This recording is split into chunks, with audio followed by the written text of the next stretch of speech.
राधा स्वामी दाता दयाल की दया, राधा स्वामी सहाय, राधा स्वामी। यह पुस्तक है अनमोल चरित्र और इसमें परम संत हजूर ताराचंद जी महाराज का जीवन चरित्र वृतांत है। अभी तक हमने इस पुस्तक के 297 पेज आप लोगों तक पहुंचा दिए हैं। आज हम पढ़ने जा रहे हैं पेज नंबर 298 से। पंजाब में होता तो मेरा डेरा तुम्हें दे देता। ये बातें महाराज परम संत फकीर चंद जी ने सबके बीच मुझे एक दिन कही थी। वे बोले, संत ताराचंद, तू हरियाणा का है, अगर तू पंजाब का होता तो मेरा यह डेरा तुझे ही संभलवा देता। तू मुझे एक सच्चा आदमी मिल गया है। मेरे साथ काफ़ी आदमी थे। उन्होंने यह भी कहा कि मेरे भाई राम सिंह ने तो एक संत बना दिया, पर मेरे से एक संत भी नहीं बना। मेरे महाराज सदगुरु अरमान साहब ने कभी भी यह नहीं कहा कि मैं राधा स्वामी धाम से आया हूँ। मेरे सदगुरु ने कभी भी यह नहीं कहा कि मैं पूर्ण संत हूँ, पर परम संत फकीर चंद जी महाराज ने यह जरूर ऐसा कहा था। वे कहा करते थे, मैं गौड़ ब्राह्मण हूँ और सच्ची बातें कहता हूँ। वे बड़े दावे के साथ बातें कहा करते थे, पर वे तो यह भी कहते थे कि मुझसे एक भी संत नहीं बना। जिसने कभी संत बनाने का दावा नहीं किया, वे मेरे सदगुरु का नाम लेकर वे कहते थे कि उसने एक संत तो बना दिया। मैं तो उनकी बातों को समझ गया, पर आप क्या समझे मुझे पता नहीं है, पर यह संतों की ही मौज होती है।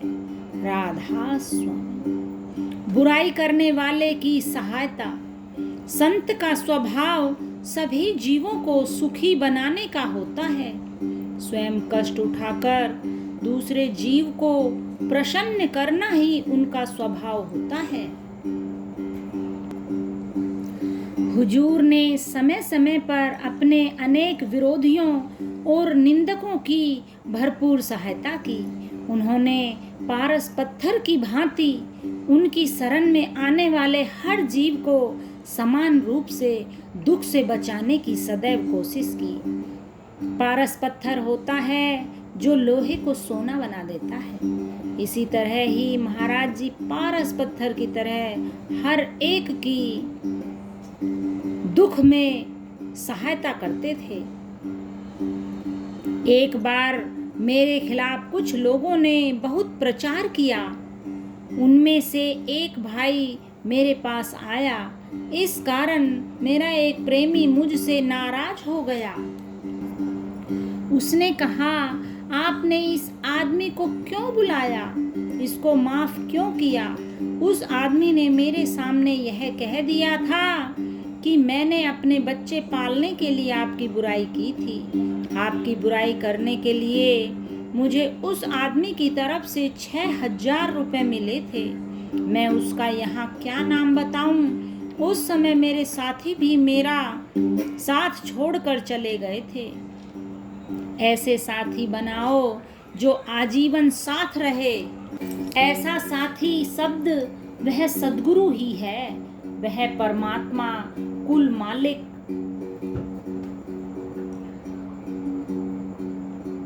इसलिए उसका साथ पकड़ो।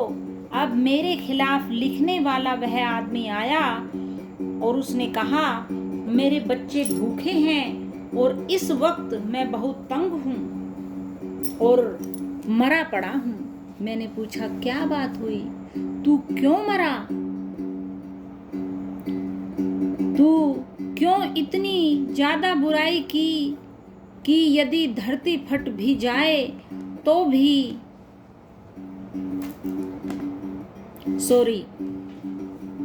मैंने पूछा, क्या बात हुई? तू क्यों मरा?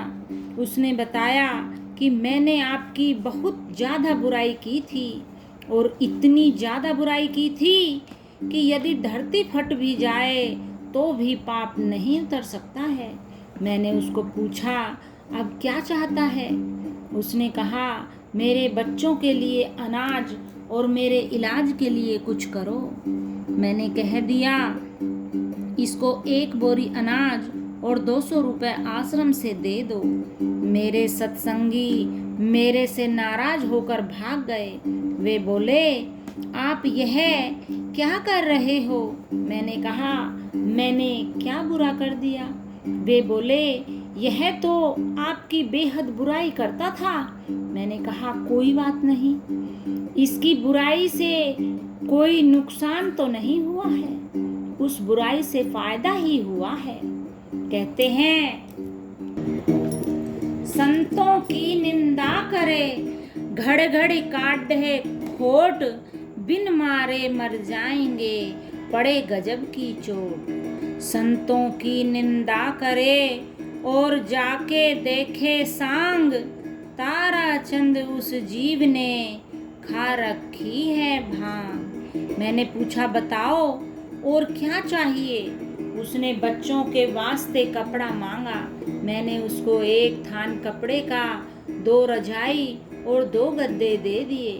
मेरे सत्संगियों ने मेरी तरफ बड़ी कठोरता के साथ देखा। मैंने कहा, घबराया नहीं करते, आने वाले का आदर करना चाहिए।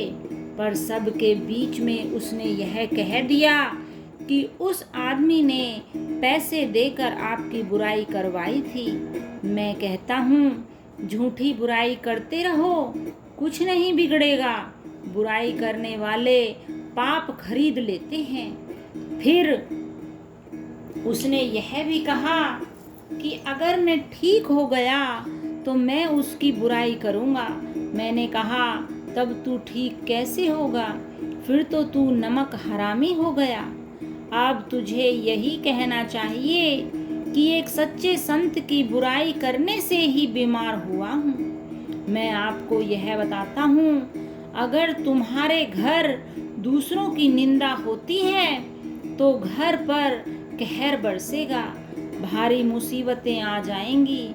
इन निंदाओं और चर्चा चुगलियों से तो बड़े बड़े गुरुद्वारे और बड़ी बड़ी धर्मशालाएं, पाठशालाएं भी उजड़ जाती हैं। दूसरों की निंदा करके तुम दूसरों के पाप का भार अपने सिर पर ले लेते हो। बुराई करो तो अपने माँ बाप की करो, उनके पाप को लो।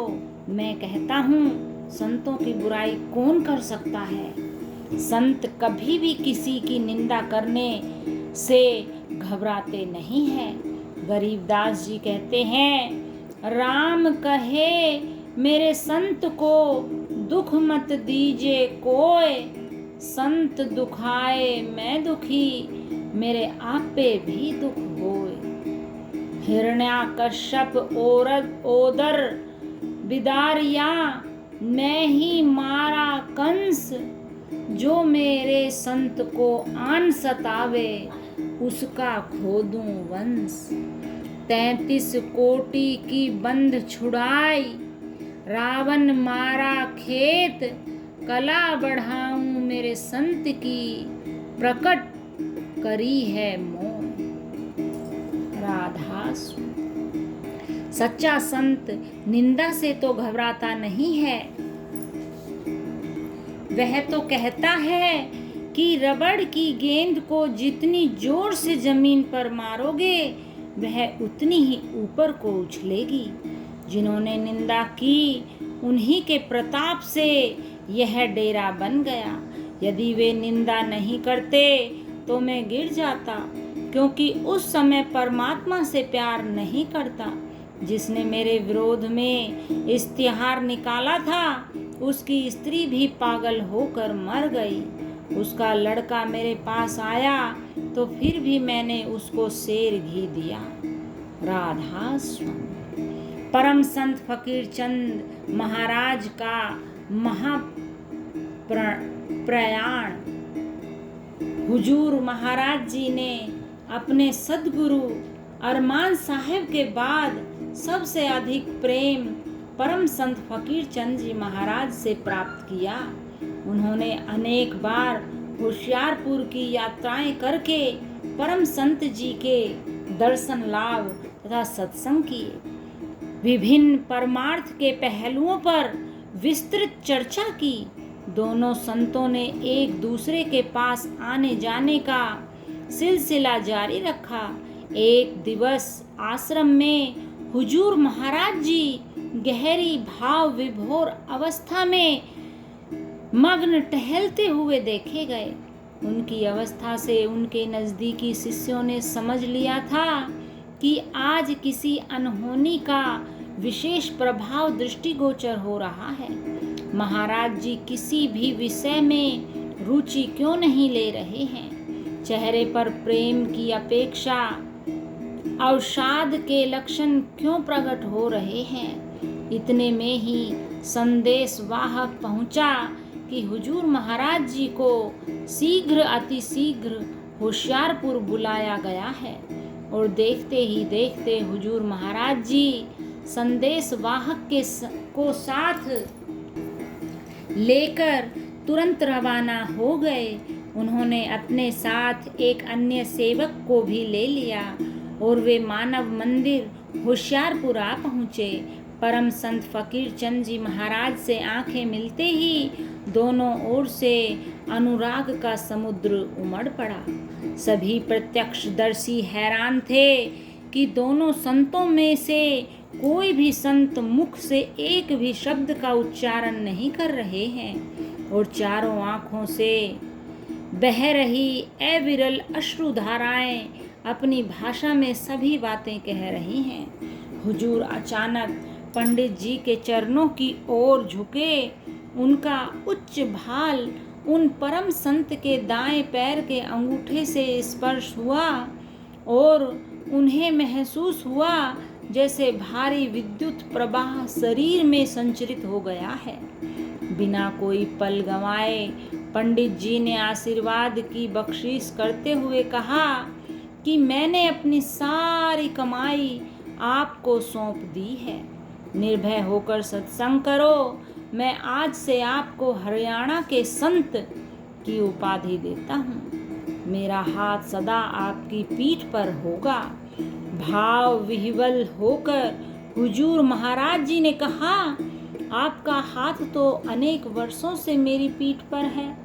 इसके पश्चात परम संत मुस्कुराए, आंसू काफूर हो गए और उन्होंने पुनः आशीर्वाद दिया, प्रसादी देते रहो। जिसको भी प्रसाद दोगे उसी का मनोरथ पूर्ण हो जाएगा। हुजूर महाराज जी ने गले पर जोर देकर धीमी आवाज निकाली कि महाराज जी, यह तो उचित नहीं। आपके हुक्म से जो भी श्रद्धा विश्वास के साथ प्रसाद लेने आए, केवल उसी की मनोकामना पूर्ण होनी चाहिए। परम संत जी ने अपने को दुरुस्त करते हुए तथास्तु कहकर भावी जीवन की सभी आशाओं को केंद्रित करते हुए अमेरिका प्रवास पर जाने से पूर्व मुक्त हृदय, उदात भाव और सबल हाथों से अपना अंतिम आशीर्वाद हुजूर महाराज जी को दे दिया। हुजूर महाराज जी बाबा फकीर के अमेरिका प्रस्थान को मद्देनजर रखते हुए इजाजत लेकर उन्हें समाधि की अवस्था में विश्राम करते छोड़ अपने दिनोद धाम की ओर लौट चले। सत्य के अवतार बाबा फकीर ने नेरा यानी अमेरिका में सत्संग करते हुए मर्सी अस्पताल पिट्सबर्ग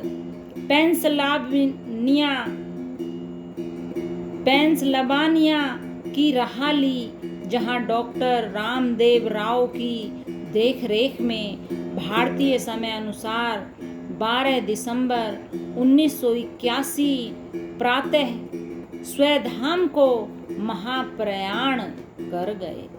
राधा स्वामी। आज इतना ही।